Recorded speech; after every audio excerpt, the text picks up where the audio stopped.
연화성경 루트를 따르니 숲으로 들게 되고 그리고 이정목 하나를 지나게 되는군요. 고도를 올립니다. 이 철계단을 오르면 연화성경의 끝 1693.6봉 즉 화장봉에 오르게 되는 것이죠. 꼭대기는 바위로 흡사 대의 형상을 하고 있는 곳 1693.6봉인 화장봉입니다. 대의 형상을 하고 있다.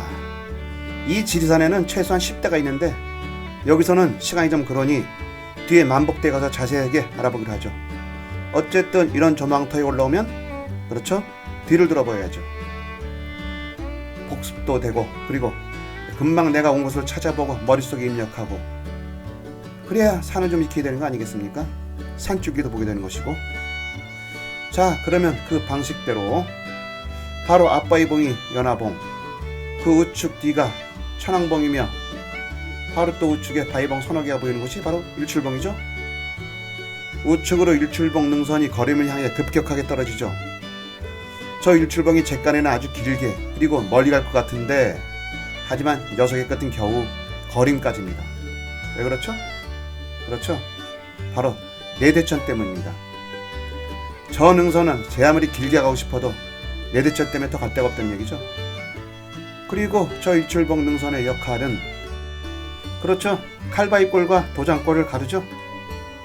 그 뒤로 황금능선의 구곡산이 보입니다.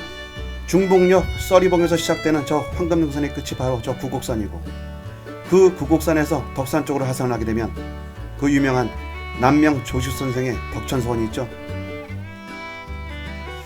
황금능선이라 이름이 너무 멋있죠. 기회가 되면 알아보기로 하죠.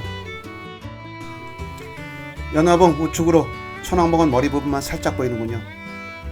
바위와 풀과 나무가 적당하게 어우러진 곳, 거기에 남과 북으로 오밀조밀하게 모여있는 산을 볼 수 있는 곳, 은근한 맛을 느끼게 해주는 지리산, 세르미보다는 후덕한 맛을 느끼게 해주는 지리산, 그리고 한없이 바로 보게끔 만들어주는 지리산의 참맛이 이 연화봉 부근에 다 녹아있는 것 같습니다.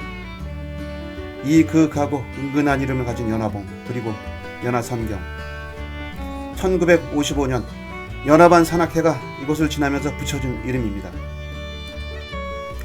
지리 북쪽과 서쪽으로도 눈길을 줘야겠죠? 동쪽 대간길을 먼저 보면 조금 있다 만날 그 어마무시한 촛대봉이 뾰족하게 보이고 그 뒤로 영신봉이 보이며 칠선봉과 덕평봉 뒤로 반야봉이 의젓하게 버티고 있습니다. 그리고 그 좌측으로 길상봉의 노고단이 뾰족하고 어라? 아니 그 좌측으로 무등산이 선명하게 보이는군요. 그런데 이 화면으로는 좀 그렇습니다. 그리고 저 반야봉 우측의 흐름 바로 지리 서분선이죠.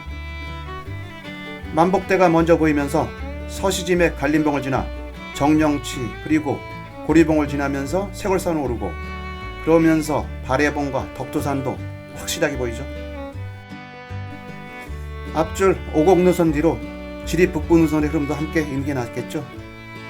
발해봉 앞의 삼정산만 우선 익혀둡니다. 바로 아래 한신지계곡의 흐름은 한신계곡 본주길을 따라 백무동으로 가서는 마천면 소재지를 지나 남천을 만나게 되는데 발해봉에서 내려온 능선이 그 남천을 향해 늘어진 모습으로 보입니다. 늘어진 모습, 즉 늘어지다는 말이죠. 신라 경덕왕 이후 한화 정책에 따라 모든 지명을 한자로 표기하게 됩니다.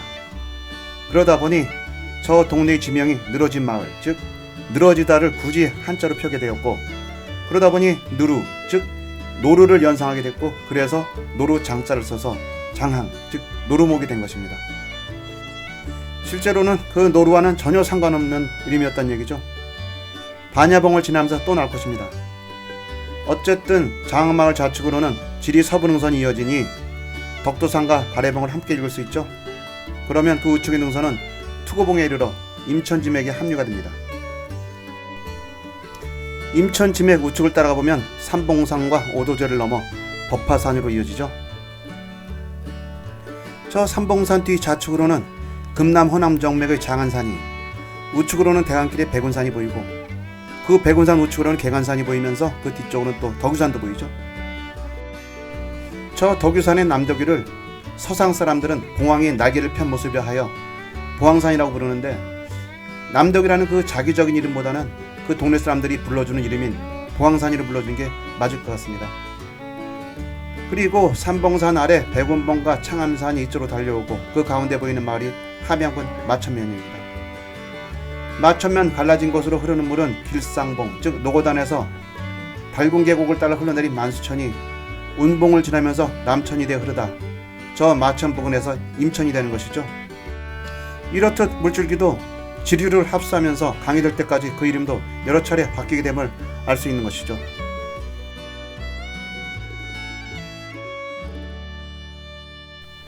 이제 화장봉을 빠져나와 다음 봉우리인 삼신봉, 엄밀하게 얘기해서 가짜 삼신봉을 향합니다. 초입은 부드러운 길입니다. 하지만 이정목을 지나면서 바위 구간이 나타나기 시작합니다. 산죽이 많이 죽어있군요. 삼필사설이라 대나무는 열매를 맺으면 반드시 죽고 소라는 새끼를 가지면 반드시 죽고 사람은 병이 있으면 반드시 죽는다는 말이죠.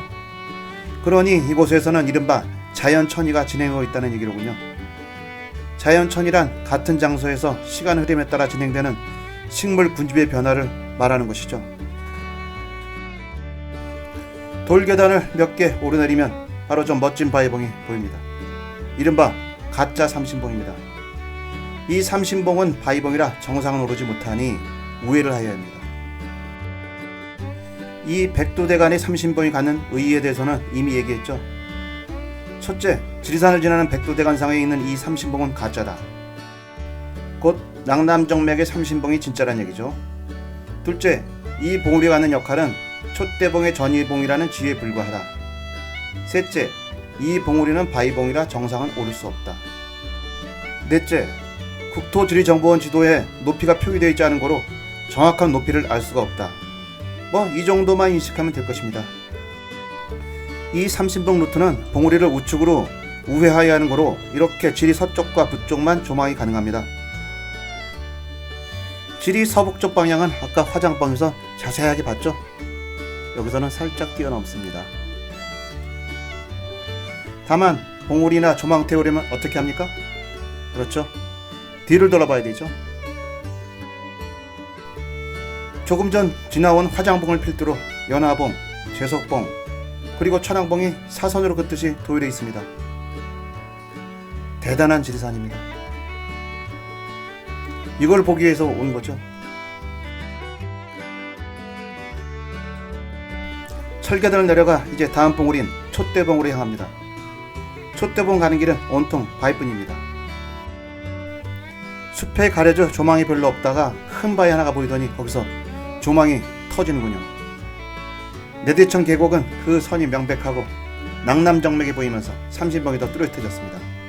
멀리 금오산도 여전합니다.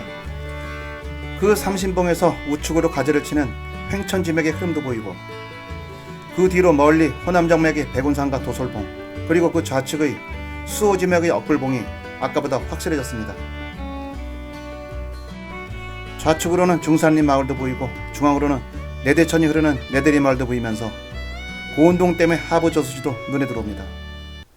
고운동의 고운은 최천의 호이죠.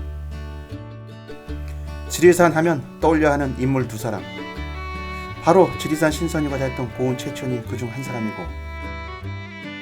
다른 한 사람이 바로 남명 조식인데 경의사상을 중심으로 한 이 남명의 제자들이 인주의 나라 당시 이순신 장군과 더불어 호남의 곡창지대를 지켰던 의병장 정인원과 곽재우, 김면 등이 바로 그들입니다. 그리고 우측으로 시루봉이 보이기 시작하면서 드디어 촛대봉이 코앞입니다.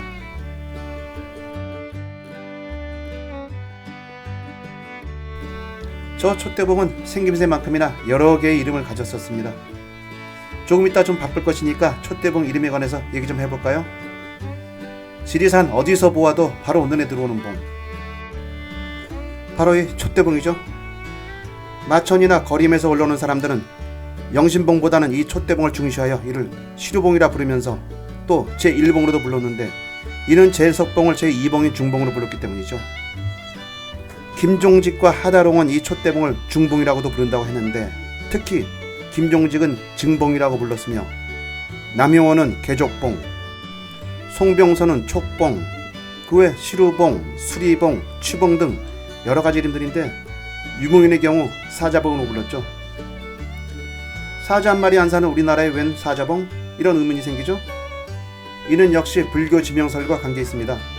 즉 문수보살은 사자를 타고 보현보살은 호끼를 탔다서 유래한 것이라고 지난번에 얘기했었죠.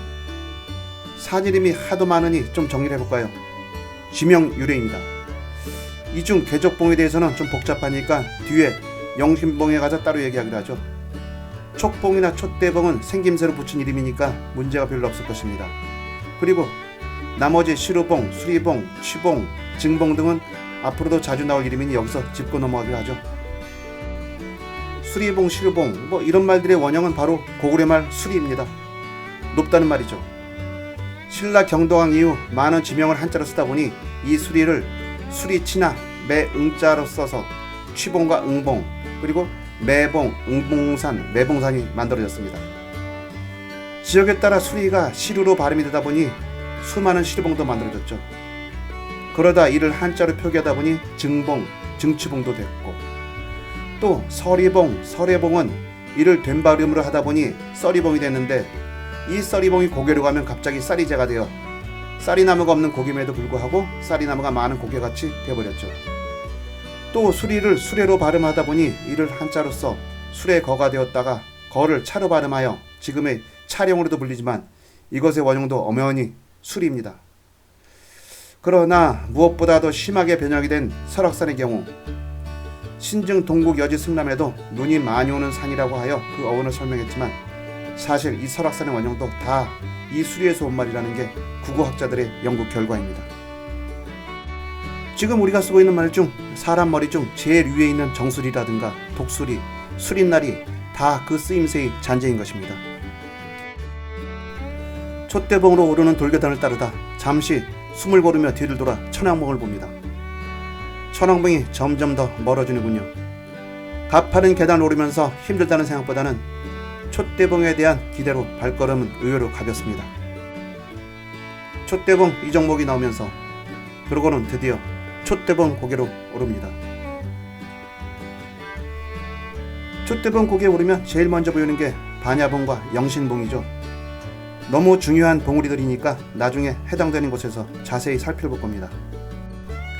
촛대봉 하나만 가지고도 한 해 분량의 얘기거리가 되니 오늘은 여기서 마치고 촛대봉은 세석평전과 묶어서 다음 회에 알아보기로 합니다.